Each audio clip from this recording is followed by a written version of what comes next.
तो अगला क्वेश्चन है, यामिनी और फातिमा भूकंप पीड़ित व्यक्तियों की सहायता हेतु प्रधानमंत्री राहत कोष में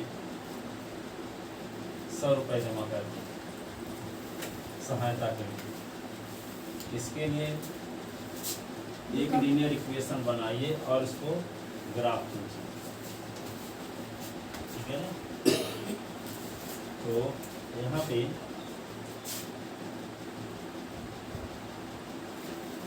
क्वेश्चन क्या है, यामिनी दो स्टूडेंट है कक्षा 9 की, यामिनी और फातिमा। वे क्या करती हैं, भूकंप पीड़ित व्यक्तियों की, भूकंप जानते हो ना, पृथ्वी डोलती है, उनकी सहायता के लिए, पीड़ित व्यक्तियों की सहायता हेतु प्रधानमंत्री पीएम फंड में जो होता है, इसमें जैसे कोरोना काल में लोग जमा किए थे 25 करोड़ इत्यादि लोग, ठीक है ना, तो समझ। तो उनकी मदद हेतु 100 रुपये जमा करती, कितना जमा करती हैं, पीएम फंड में कितना जमा करती हैं, 100 रुपये। तो इसके लिए एक लीनियर इक्वेशन बनाइए और उसका ग्राफ खींचिए, ठीक है। तो मान लेते हैं कि यामिनी का कंट्रीब्यूशन ऑफ यामिनी x मान लेते हैं and contribution of Fatima y मान लेते हैं। तो s plus y equal to क्या होगा, 100, लीनियर इक्वेशन होगा, ठीक है। दोनों के द्वारा जो किए गए दानों का योग है, इसने जो दान किया, इसने जो दान किया, दोनों को मिला करके ना 100 है, ठीक है। तो लीनियर इक्वेशन तो बन गया s plus y equal to 100। अब क्या करेंगे, y equal to 100 minus x. अब s की वैल्यू 0 ले लेते हैं, तो y की वैल्यू क्या हुई, 100। अब y की वैल्यू 0 ले लेते हैं, तो 100 माइनस एक्स, तो s इज इक्वल टू 100। इसका मतलब s की वैल्यू 0, y की वैल्यू 0। तो यहाँ पे क्या हुआ, s की वैल्यू क्या ले लिए, s की वैल्यू क्या लिए 0, तो y की वैल्यू क्या आई 100। अब s की वैल्यू जब 100 लिए तो क्या आई y की वैल्यू 0। दो पॉइंट मिल गए, एक पॉइंट क्या हो गया, एक पॉइंट हो गया ए जिसका कोऑर्डिनेट है 0 100 और दूसरा कोऑर्डिनेट क्या है b 100 0। इसके अलावा भी कोई पॉइंट ले सकते हैं। अब यहाँ पे क्या है, इसको 10 सेंटीमीटर एक खाना बराबर क्या मान लेंगे, एक बॉक्स बराबर हम क्या मान लेंगे 10। तो यहाँ पे 100 के लिए कितना एक खाना जाना पड़ेगा, 10 जाना पड़ेगा, ठीक है ना। तो क्वेश्चन का सेंस समझ में आया। यामिनी और फातिमा मिलकर कितना दान करती हैं, 100 रुपये। इसके लिए क्या करना है, एक लीनियर इक्वेशन बनाना है और उसका ग्राफ लिखो। 4.3 का क्वेश्चन नंबर 7 है, let contribution of Yamini is equal to RSX and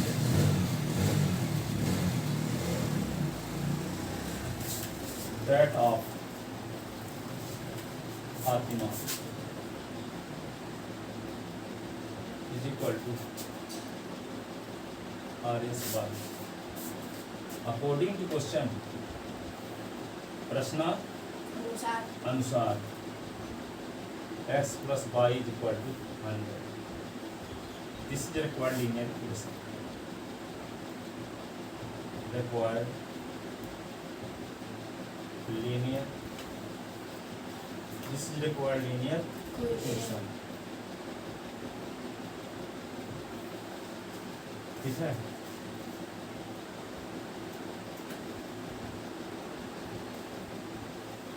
equation हो गया first, for the graph of, for the graph of linear equation first he may coordinate table as follows, table as follows। निर्देशांक सारणी हम निम्नानुसार बनाते हैं। Coordinate table S लिखते हैं, वाई लिखते हैं। तो यहाँ पे ये हो गया ना, ऐसे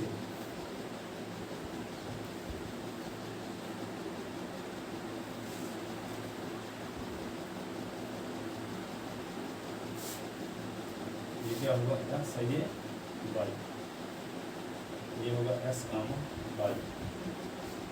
तो यहाँ from first y equal to क्या होगा 100 माइनस एक्स, 100 माइनस एक्स, ठीक है। तो then x is equal to 0, y is equal to 100 minus 0, y is equal to 100, ठीक है। अब when x is equal to कोई दूसरी वैल्यू 20 का मल्टीपल नंबर कोई मानते हैं, मान लो क्या मानेंगे, when s is equal to 40 minus, तो वाई इज इक्वल टू क्या होगा 100 minus 40, y is equal to क्या होगा 60। तो ये क्या हो गया, 0 लिए तो 100 आया, आप क्या लिए 40 लिए, क्या आया 60 आया। यहाँ ये आ गया कोऑर्डिनेट 0 100 और भी तो 40 60 ऐसे।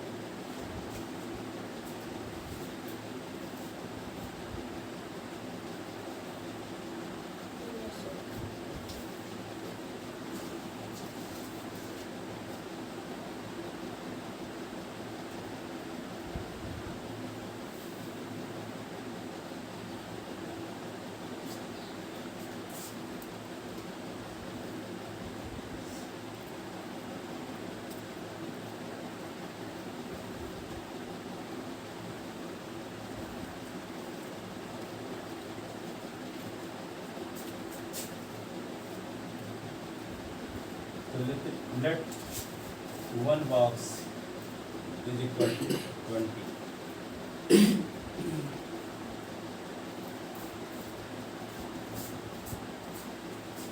एक बॉक्स चलोगे तो इसका 20 गिना जाएगा, है ना। ग्राफ में बनाते हैं टेबल, ग्राफ खींचते हैं इसका, ये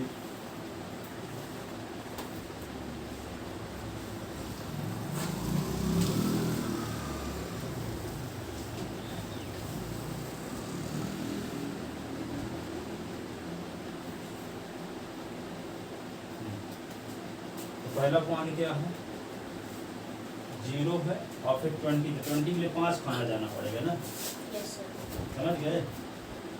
एक बॉक्स का मतलब 20, तो 100 के लिए क्या होगा 5 खाना जाना, 20 5 100, एक खाना चलते तो 20 गिना जाएगा, 2 जाओगे तो 40 गिना जाएगा, 3 खाना जाओगे तो 60, 4 खाना में 80 और 5 खाना में 100, ठीक है। एस की वैल्यू 0 लेते हैं तो 0 तो यहीं पे रहेगा ना, और वाई की डायरेक्शन में कितना चलना है 100 100, तो 1 2 3 4 5 ये होगा, इसका कोऑर्डिनेट हो गया 0 100, ये पॉइंट आ गया ए। और दूसरा क्या है बी, बी के 40, तो यहाँ पे 2 खाना जाना पड़ेगा ना, अभी 60 जाना, ये है 2 और ये क्या है 3, ठीक है। ये हो गया बी, ये इसका कोऑर्डिनेट है 40 और 60, ठीक है। अब इन दोनों पॉइंट ए और बी को मिला दो, ए और बी को मिला दो, ठीक है। 1 2 3 4 5 ये भी आएगा हमारे कुछ पॉइंट 100 0 ही आएगा यहाँ पे, ठीक है। तो क्या लिखेंगे B plot B point A and B on the same graph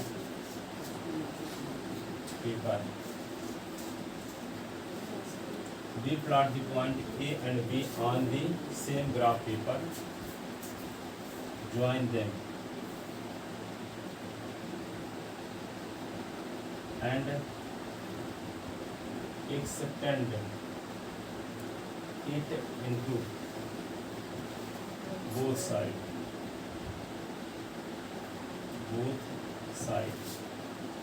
Extend it into both sides. Then we obtain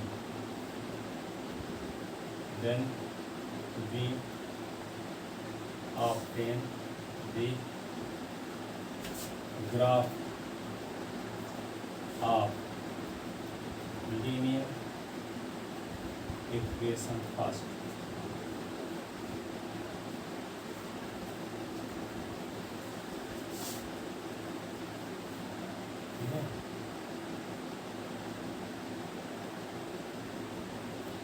Shown in given diagram.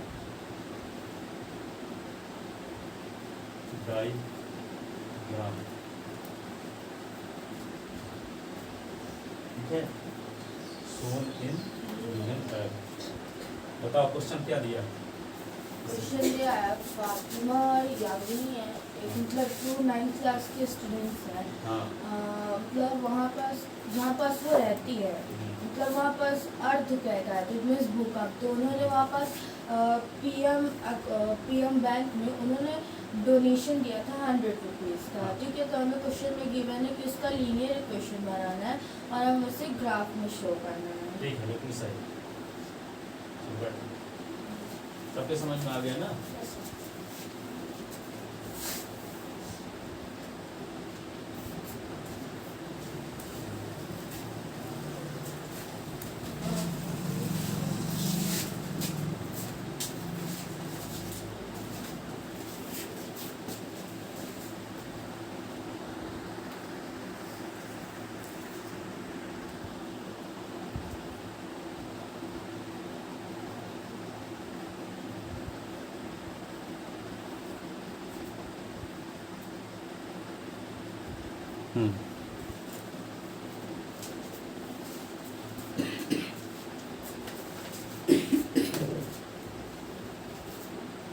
लिख लेते ना, मिटा दे।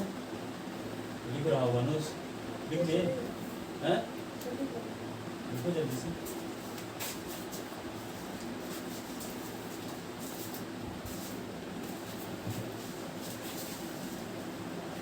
ठीक है, ठीक है, दोबारा बता रहे हैं अभी, ताकि टेस्ट में ये ना बोला करो कि हमसे पढ़ाया नहीं गया। अच्छे से √5 को नंबर लाइन में रिप्रेजेंट करने वाला देते हैं बार बार। ठीक है, तो कहते को पढ़े नहीं तो उसको छोड़ देते हैं। और एक √2 को, और ये क्या है, ये है in triangle ABC। In triangle ABC prove that angle A plus angle B plus angle C is equal to 180। बार बार देते हैं, कहते हो पढ़े नहीं। ठीक है, इसको क्या कहते हैं, कैसे प्रूव करेंगे? 2-3 लाइन का है, फिर भी छोड़ के चले आते हैं। फाइनल एग्जाम में भी हमेशा आता है, तो अभी से लिखते रहोगे, फरवरी तक तो याद हो जाएगा और ये आएगा भी। तो क्या लिखोगे? गिवन ए ट्रायंगल, गिवन ए ट्रायंगल ABC। एक ट्रायंगल दिया है ABC। ठीक है, तो टू प्रूव क्या प्रूव करना है आपको? Angle A plus angle B plus angle C is equal to 180। ये प्रूव करने के लिए क्या करेंगे हम? कंस्ट्रक्शन अपने से कुछ है, रचना करेंगे, उसको कंस्ट्रक्शन बोलते हैं। कंस्ट्रक्शन वर्टेक्स A से BC के पैरेलल एक लाइन खींचते हैं। वर्टेक्स A से BC के पैरेलल एक लाइन खींचते हैं, उसका नाम PQ है। ठीक है, तो क्या लिखते हैं? Through the vertex A draw a line PQ P Q parallel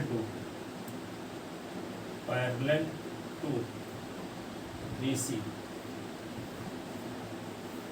through the vertex A draw a line P Q parallel to B C. ठीक है, कंस्ट्रक्शन ये आ गया। तब आता है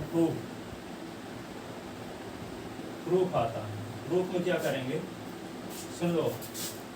since P Q parallel to B C, construction से P Q B C के parallel है कि नहीं है? पी क्यू बी सी के पैरेलल है। क्यों है पैरेलल? क्योंकि कंस्ट्रक्शन से पीछे न है। Through the vertex A draw a line P Q parallel to B C. P Q खींचे हैं बी सी के पैरेलल।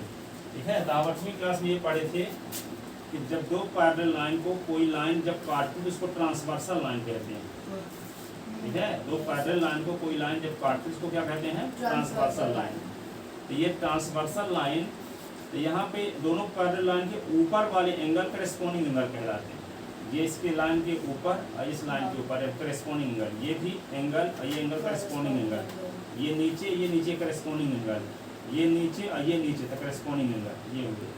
ठीक है, जब दो पैरेलल लाइन को कोई ट्रांसवर्सल लाइन काटती है तो करेस्पॉन्डिंग एंगल इक्वल होते हैं। ठीक है, ये करेस्पॉन्डिंग एंगल है। जब दो पैरेलल लाइन को कोई ट्रांसवर्सल लाइन काटती है तो अल्टरनेट इंटीरियर एंगल इक्वल होते हैं।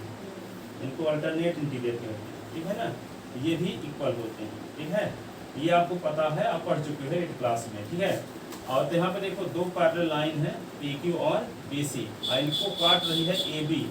दो पैरेलल लाइन को काटने वाली लाइन ही ट्रांसवर्सल लाइन कहलाती है। तो ए बी इनके लिए क्या कहलाएगी? ट्रांसवर्सल। ठीक है, क्योंकि दोनों काट रही है पैरेलल लाइन को। तो पी क्यू पैरेलल टू क्या है? B C. और पी क्यू और बी सी को ए सी काट रही है तो ए सी ट्रांसवर्सल लाइन कहलाएगी। तो ये वाला एंगल और ये वाला एंगल अल्टरनेट इंटीरियर एंगल होंगे, इक्वल होंगे। जैसे यहाँ पे ये वाला एंगल इसके इक्वल है, ये वाला एंगल इसके इक्वल है। वही कंडीशन पे है, ये पैरेलल है, ये लाइन काट रही है इस लाइन के ऊपर इस लाइन के नीचे, इस लाइन के ऊपर इस लाइन के नीचे। इनको कहा जाता है अल्टरनेट इंटीरियर एंगल। ठीक है, तो ये एंगल इस एंगल की इक्वल होगा, अल्टरनेट इंटीरियर एंगल। फिर क्या करेंगे? P Q parallel to B C construction से दोनों पैरेलल लाइन को ए सी भी काटती है, ये भी ट्रांसवर्सल होगी कि नहीं? तो जब ये ट्रांसवर्सल होगी तो ये एंगल भी इस एंगल के इक्वल हो गया, अल्टरनेट इंटीरियर एंगल। तो इसका नाम क्या है? बी, इसका नाम सी है। इसका नाम हम कुछ रख लेते हैं, इसका नाम रख लेते हैं 1 और इसका नाम रख लेते हैं 2। तो एंगल बी किसके इक्वल है? एंगल बी किसके इक्वल है? एंगल 1 के। और एंगल सी किसके इक्वल है? एंगल 2 के। तो इक्वेशन ये फर्स्ट हो गया, इक्वेशन सेकंड। दोनों साइड को जोड़ दो। जब जोड़ने से क्या होता है? इसका लेफ्ट साइड इसके लेफ्ट साइड के साथ जुड़ेगा, इसका राइट साइड इसके राइट साइड के साथ जुड़ेगा। तो angle B plus angle C is equal to angle 1 plus angle 2। अब आपको चाहिए एंगल ए भी। Angle A plus B plus C की जरूरत न है, आपको वहाँ क्या प्रूव करना है? Angle A plus angle B plus angle C is equal to 180। तो बी और सी के स्थान पे एंगल ए की जरूरत है, तो इससे इधर एंगल ए जोड़ेंगे तो इधर भी जोड़ना पड़ेगा। तो दोनों साइड में क्या करते हैं? एंगल ए को ऐड कर देंगे। इक्वेशन 3 के दोनों साइड में किसको ऐड कर दें? एंगल ए को। एंगल ए को ऐड कर दिए तो angle B plus angle C, इधर भी एंगल ए को ऐड करेंगे तो एंगल 1 प्लस एंगल 2। ठीक है, अब यहाँ पे देखो एंगल ए और 1 और 2, ये एंगल ए है और ये क्या है? 1 2। यहाँ पे ये जानते हो ये स्ट्रेट एंगल है तीनों मिला के, कि नहीं? स्ट्रेट एंगल जानते हो? 180 डिग्री के एंगल को क्या बोलते हैं? Straight angle. ठीक है, 90 डिग्री के एंगल को राइट एंगल। ठीक है, तो यहाँ तीनों एंगल को मिला देंगे तो एक स्ट्रेट एंगल बनता है कि नहीं? यहाँ पे तीनों एंगल को मिलाएंगे तो स्ट्रेट एंगल बनता है। तो इन तीनों एंगल का सम क्या होगा? 180। कहा तो गया angle A plus angle B plus angle C is equal to 180। ठीक है, इसको लिखे देते हैं थोड़ा। ठीक है, प्रूफ में क्या लिखोगे? Since P Q parallel to B C and transversal A B intersect them, दोनों को काटती है। So angle 1 is equal to angle B is equal to angle 1 alternate interior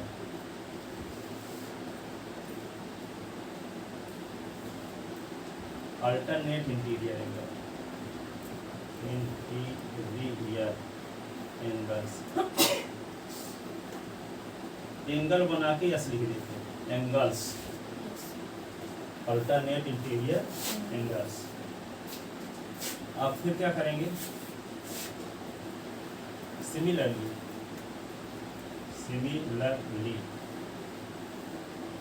PQ parallel to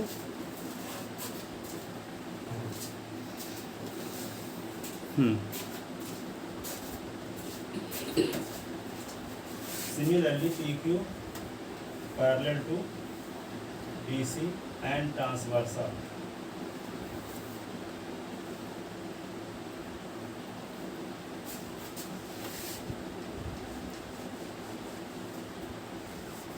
And transversal AC intersect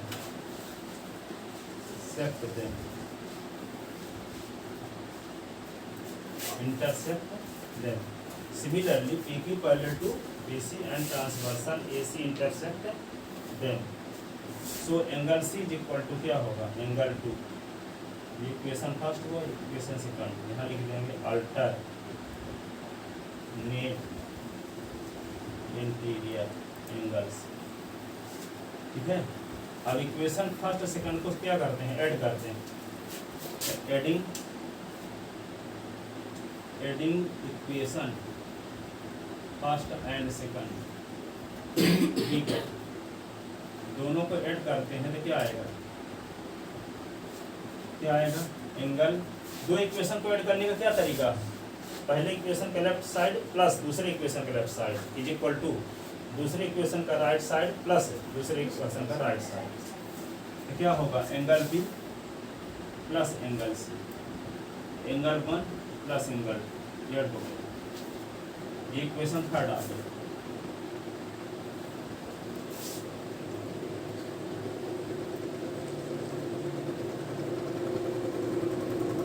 क्या लिखेंगे, on adding angle A both side of equation second, both side of equation third इसका नाम रख लो, first second लिख चुके हैं, on adding angle A both side of equation third, angle A add करते हैं दोनों साइड में, तो एंगल ए जोड़ देगा angle B plus angle C, तो यहाँ भी एंगल ए जोड़ना पड़ेगा। ठीक है,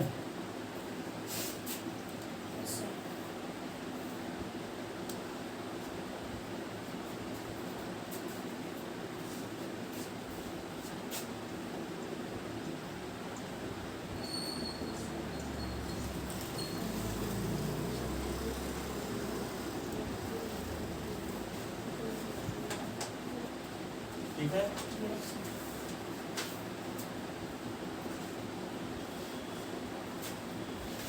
but angle A plus angle 1 plus angle 2 is equal to straight angle.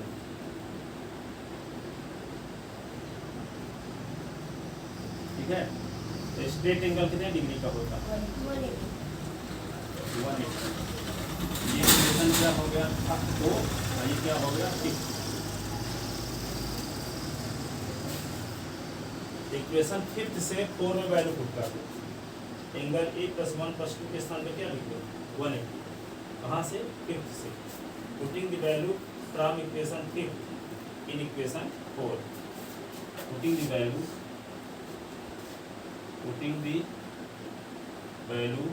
From equation fifth in equation 4, तो क्या होगा, angle A plus angle B plus angle C is equal to 180।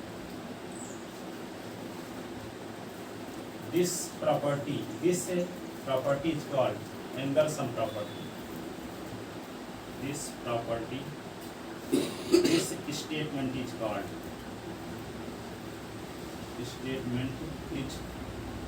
called angle sum property।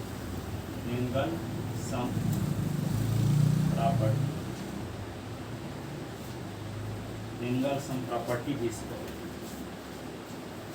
इस statement को तीनों angle का सम जो 180 होता है, इस कथन को हम क्या कहते हैं, एंगल सम प्रॉपर्टी भी कहते हैं। This statement is called angle sum property. ठीक है, अब लिखो एक नोट,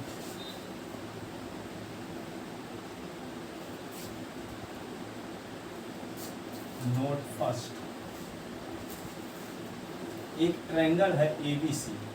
देखो एक ट्रायंगल है ABC, ABC की साइड BC को बढ़ा करके D तक बढ़ा दिया है।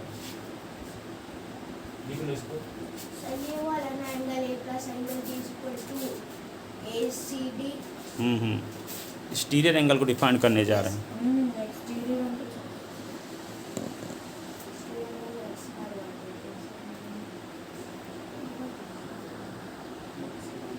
इतना पढ़ेगा कितनी बार टेस्ट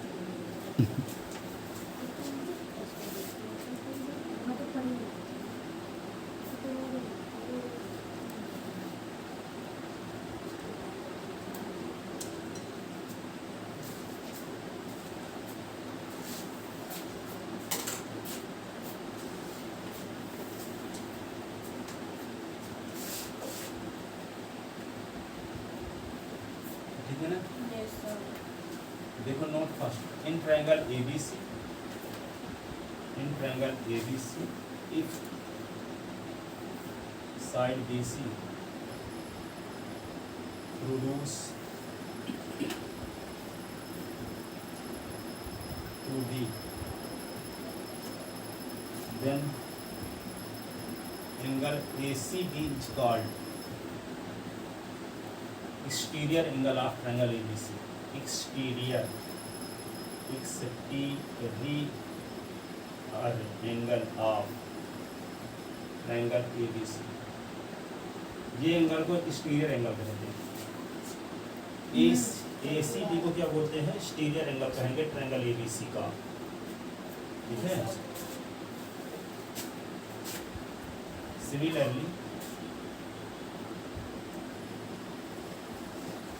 सिमिलरली जैसे मान लो हम एक ट्रायंगल ABC ऐसे बनाए हैं, ABC, तो यहाँ पे BC को ना बढ़ा के CA को बढ़ा दिए D तक, E तक मान लो, और AB को DF तक बढ़ा दिए। ठीक है, similarly angle BAE, angle BAE and angle कौन CBF, angle CBF are also called exterior angle, exterior angle of triangle ABC। किसी भी साइड को बढ़ा दें, कोई जरूरी नहीं कि BC को बढ़ाएं, CA को भी बढ़ा सकते हैं, AB को भी बढ़ा सकते हैं। CA को बढ़ाने से यहाँ एंगल जो बन गया इसका नाम होगा BAE, इसको भी एक्सटीरियर एंगल कहेंगे ट्रायंगल ABC का। और यहाँ पे बना CBF, इस एंगल को भी हम एक्सटीरियर एंगल कहते हैं। ठीक है ना, इस एंगल को ट्रायंगल ABC का एक्सटीरियर एंगल कहेंगे, इस एंगल को भी ट्रायंगल ABC का एक्सटीरियर एंगल कहेंगे, और इस एंगल को भी ट्रायंगल ABC का एक्सटीरियर एंगल कहेंगे। ठीक है, तो किसी ट्रायंगल में कितने एक्सटीरियर एंगल बनते हैं, 3। ठीक है, और तीनों एक्सटीरियर एंगल का सम 360 डिग्री होता है। तीनों एक्सटीरियर एंगल का सम क्या होता है, 360। इसको प्रूव करेंगे। अभी एक्सटीरियर एंगल को प्रूव करते हैं। जो एक्सटीरियर एंगल होता है वो पास वाले एंगल को छोड़कर दूर वाले दो एंगल के सम के इक्वल होता है। जैसे एक्सटीरियर एंगल C है, ACD है ना, ACD के पास में ट्रायंगल ABC का कौन सा एंगल है, एंगल C। ACD के पास में ये जो ACD एक्सटीरियर एंगल है, एक्सटीरियर एंगल के पास में एंगल C ना है, तो पास वाले एंगल को छोड़ दो, शेष एंगल कौन बचते हैं, 1A और B। जो ये एक्सटीरियर एंगल है ये पास वाले एंगल को छोड़कर दूर वाले दो एंगल के सम के इक्वल होता है। अर्थात इसका मेजरमेंट इन दोनों एंगल के सम के इक्वल होगा। इसका मेजरमेंट इस पास वाले को छोड़कर इन दोनों के सम के इक्वल होगा। इस एंगल का मेजरमेंट इस पास वाले एंगल को छोड़कर इन दोनों एंगल के सम के इक्वल होगा। ठीक है ना? लिख लिए? लिख लिया। चलो देखो इसको मिटा दे साहब, कभी लिख रहे हो।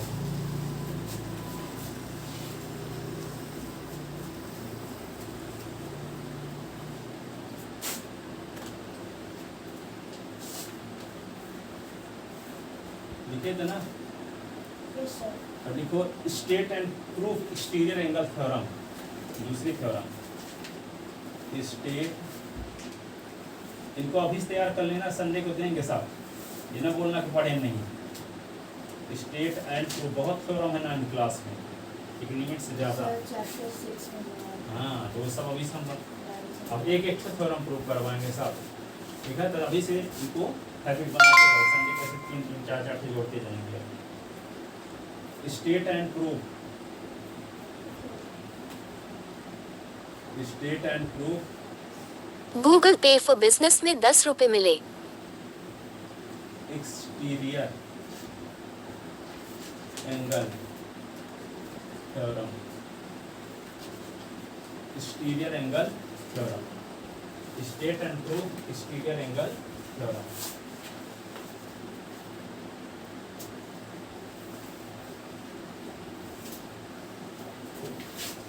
देखो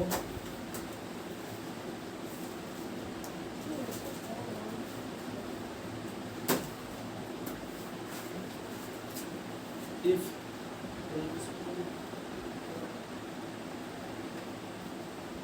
angle ACD is exterior angle of angle ABC, then prove that angle ACD is equal to, पास वाला एंगल सी ना है, पास वाले को छोड़ दो तो A plus B, angle A plus angle B के सम के फार्मूला, सम के इक्वल होगा। जो एक्सटीरियर एंगल है पास वाले एंगल को छोड़कर दूर वाले दो एंगल के सम के इक्वल होगा। तो पास वाला कुछ इस पास वाली स्टेटमेंट है, ये कहता है कि मैंने प्रूफ करने वाले आज से 1000 साल पहले ये प्रूफ किए कि इसका मेजरमेंट नापे या इन दोनों का नापे, दोनों का इक्वल आया। ठीक है, उन्होंने रिसर्च करके लिख दिया। अब ये परंपरा चली आई, सबको समझाने लगे कि पास वाले एंगल को छोड़कर दूर वाले एंगल के सम के इक्वल होता है, नाप के दिखाया गया, फिर प्रूफ भी किया गया। तो उसी चीज को हम बता रहे हैं। अब ये हम नहीं बता सकते कि यहाँ पे ए के बाद ही बी का नाम क्यों रखा गया, जेड को बी क्यों नहीं पढ़ते। ठीक है, और दूसरे नंबर में बी क्यों रखा गया, ये हिस्ट्री कौन जानता है। जो रिसर्च किए होंगे तो नामकरण किए होंगे। इसी को दो क्यों कहते हैं हम ये नहीं जानते, इसी को दो क्यों कहते हैं, क्वेश्चन नहीं बन सकता। तो उन्होंने रिसर्च करके ये दिखाया, हम नई चीज थोड़ी प्रूव करने जा रहे हैं, जो प्रूव हो चुकी है। ठीक है, उस प्रूफ को हम प्रूव करने जा रहे हैं। आप पहली बार आपके सामने, आप किसी के सामने प्रूव करोगे। ठीक है, तो यहाँ पे उन्होंने सिद्ध किया, ये दिखाया कि पास वाले एंगल को छोड़ करके दो एंगल को नापा होगा, ऐसे एंगल को सेम आया, निष्कर्ष दे दिया। किसी ट्रायंगल का जो एक्सटीरियर एंगल होता है पास वाले एंगल को छोड़कर रिमेन्स 2 एंगल के सम के इक्वल होता है। ठीक है, उन्होंने निष्कर्ष बताया। अब इसी को प्रूव करके दिखाते हैं कि ऐसा होता क्यों। ठीक है, जितना पॉसिबल है प्रूफ। तो देखो यहाँ पे पास वाले एंगल को छोड़ करके इन दोनों के इक्वल ही क्यों आता है, प्रूफ करके हम दिखाने वाले हैं। ठीक है, इसी को तो प्रूफ करने जा रहे हैं कि ए और बी के इक्वल होता है, बी और सी के इक्वल नहीं होता, ए और सी के इक्वल भी नहीं होता। ए सी डी का मेजरमेंट ए और बी के इक्वल होता है, क्यों। ठीक है, इसी को ना प्रूफ करने जा रहे हैं। तो पास वाले एंगल को छोड़कर इन दोनों एंगल के सम के इक्वल होता है, प्रूफ करते हैं इसको। इसको प्रूव करने के लिए क्या करेंगे, बीए सी से बीए के पैरेलल की लाइन खींचेंगे। देखो खींचते हैं, इसका नाम क्या रख दें, E. Draw C parallel to B A, draw C parallel to B A. अब सुनो इसका प्रूफ सुन लो पहले। ये कंस्ट्रक्शन ना किया गया है सीई को बीए के पैरेलल। अब सीई को बी के पैरेलल कंस्ट्रक्शन क्यों किया गया? इसलिए क्योंकि हम जानते हैं कि जब दो पैरेलल लाइन को कोई ट्रांसवर्सल लाइन काट दे, ट्रांसवर्सल लाइन काट दे, जैसे मान लो दो पैरेलल लाइन को कोई ट्रांसवर्सल लाइन काट दे, तो ये दोनों एंगल करेस्पॉन्डिंग एंगल कहलाते हैं। ठीक है, अब पैरेलल लाइन मान लो संयोग बस ऐसी हो गई, मान लो ऐसे। अब ये दोनों पैरेलल लाइन को कोई लाइन काट दी, ठीक है, तो कोई लाइन काट ये वाली करेस्पॉन्डिंग एंगल होगी। Yes sir. होंगे कि नहीं होंगे? Yes sir. तो यहाँ पे देखो ये लाइन और इस लाइन पैरेलल कंस्ट्रक्शन से ये वाली, ठीक है, तो ये एंगल इस एंगल के इक्वल होगा, करेस्पॉन्डिंग एंगल होगा, करेस्पॉन्डिंग एंगल। देखो इस लाइन के ऊपर इस लाइन के ऊपर ही है करेस्पॉन्डिंग एंगल। अब देखो ये भी बताए थे आपको कि जब दो ट्रांसवर्सल लाइन को कोई दो पैरेलल लाइन को कोई ट्रांसवर्सल लाइन काट दे, तो ये वाला एंगल और ये वाला एंगल अल्टरनेट एंगल ऐसे भी होता है, ऐसे काट दी तो ये वाली एंगल ये वाला एंगल ये वाला भी क्या कहलाएंगे? अल्टरनेट। अल्टरनेट ये भी कहलाएंगे और ये भी कहलाएंगे अल्टरनेट। ठीक है, तो यहाँ पे देखो क्या है, ये दोनों पैरेलल और ये लाइन भी काट रही है ना, ये लाइन जब काट रही है तो ये वाला एंगल और ये वाला एंगल अल्टरनेट हुए ना। जब ये दोनों लाइन पैरेलल थी, दोनों को ट्रांसवर्सल लाइन काटी थी, ये एंगल इस एंगल के इक्वल करेस्पॉन्डिंग एंगल। अब ये दोनों पैरेलल हैं, अब ये ट्रांसवर्सल लाइन काटी थी, ये एंगल इस एंगल के इक्वल। ठीक है, इसका नाम क्या रख लिया? 1 = 2। इसका नाम रख लिया क्या? 3 = 4। तो एंगल 1 किसके इक्वल है? एंगल 2 के करेस्पॉन्डिंग एंगल। और एंगल 3 किसके इक्वल है? एंगल 4 के corresponding alternate interior angle, alternate interior angle. अब दो इक्वेशन मिल गए आपको, एक इक्वेशन फर्स्ट है, इक्वेशन सेकंड। देखो दो इक्वेशन को जोड़ने का क्या तरीका है? पहले इक्वेशन के लेफ्ट हैंड साइड प्लस दूसरे इक्वेशन के left hand side, angle 1 plus angle 2, angle 2 plus angle 4। अब देख लो 2 और 4 को जोड़ोगे तो क्या आ जाएगा? ACD आ जाएगा, आएगा। देखो 2 और 4 को जोड़ोगे, 2 और 4 को जोड़ोगे, इन दोनों एंगल को मिला दोगे तो इस पूरे का माप क्या होगा? ACD।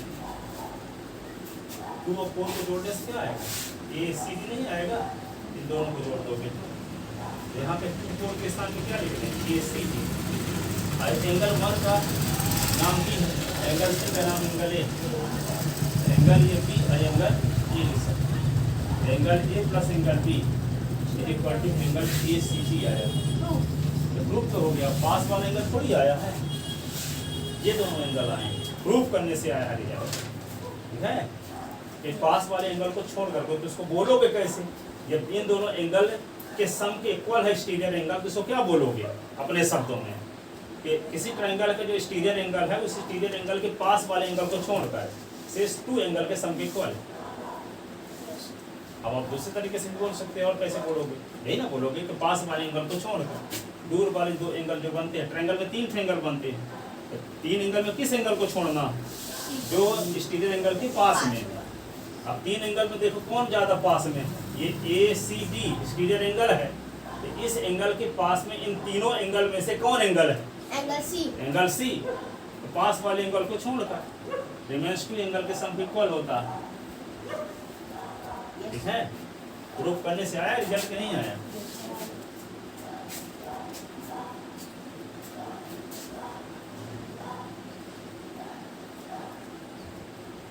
अब देखो ACD = एंगल A। प्रूफ करते हैं। प्रूफ करने के लिए प्रूफ सबसे पहले क्या लिखा करते हैं थ्योरम में? गिवन। ठीक है, angle ACD is exterior angle of triangle ABC। ये गिवन।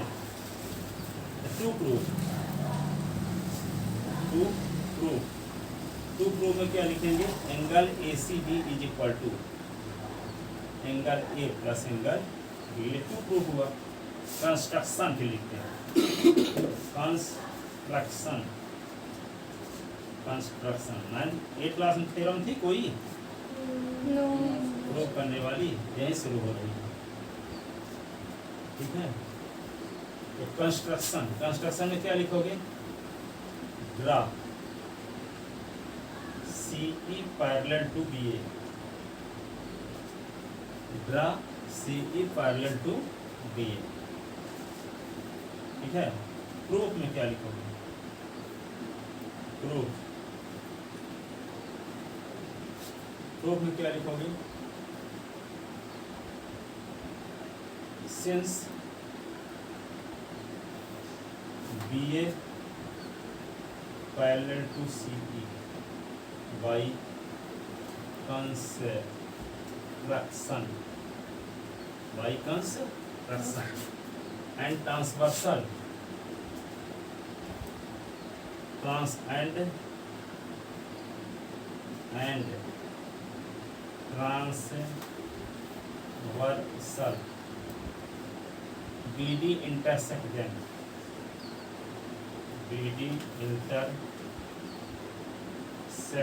them, इनको काटती है, BD इनको काटती है, BD काट ना रही दोनों को, इन दोनों को।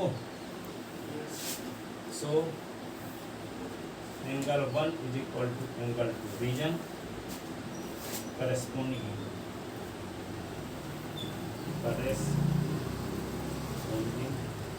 Angles, angle 1 is equal to angle 2 corresponding angle, ठीक है। Also BA parallel to CE and transversal AC and transversal AC intersect them, इनको काटती है, intersect them.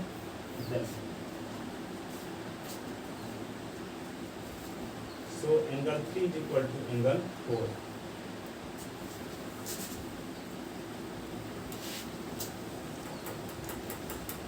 So angle 3 is equal to angle 4. Reason क्या लिखेंगे, alternate interior angle.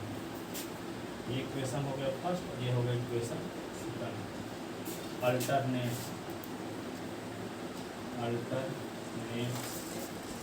Interior angle.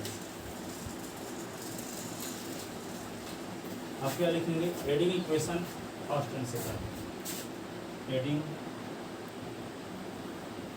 Equation first and second, first और second को add करें, angle 1 plus angle 2 is equal to angle 2 plus angle 4, angle 1 plus angle 3 is equal to क्या होगा, angle 2 plus angle 4। Angle 1 plus angle 1 का नाम क्या, angle B, angle 3 का नाम क्या है, एंगल B।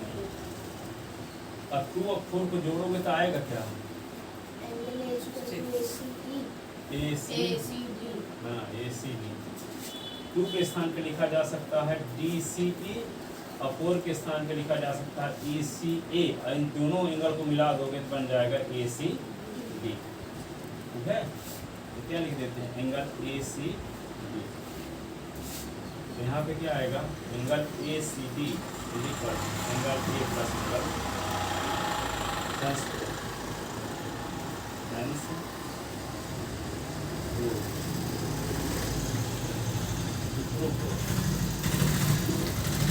किसी ट्रायंगल के एक्सटीरियर एंगल, किसी ट्रायंगल का जो एक्सटीरियर एंगल होता है वो पास वाले एंगल को छोड़कर रिमेंस टू एंगल के सम के इक्वल होता है।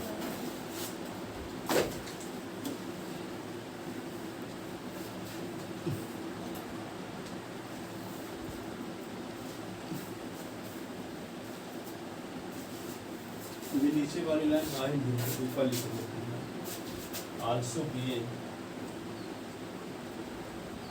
Parallel to CE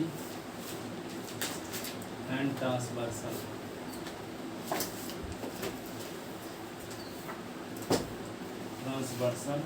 AC intersect देंगे AC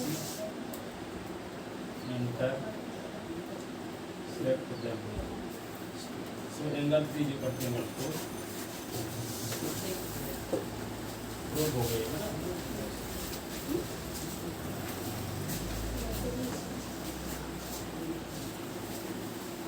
ठीक है, जाओ।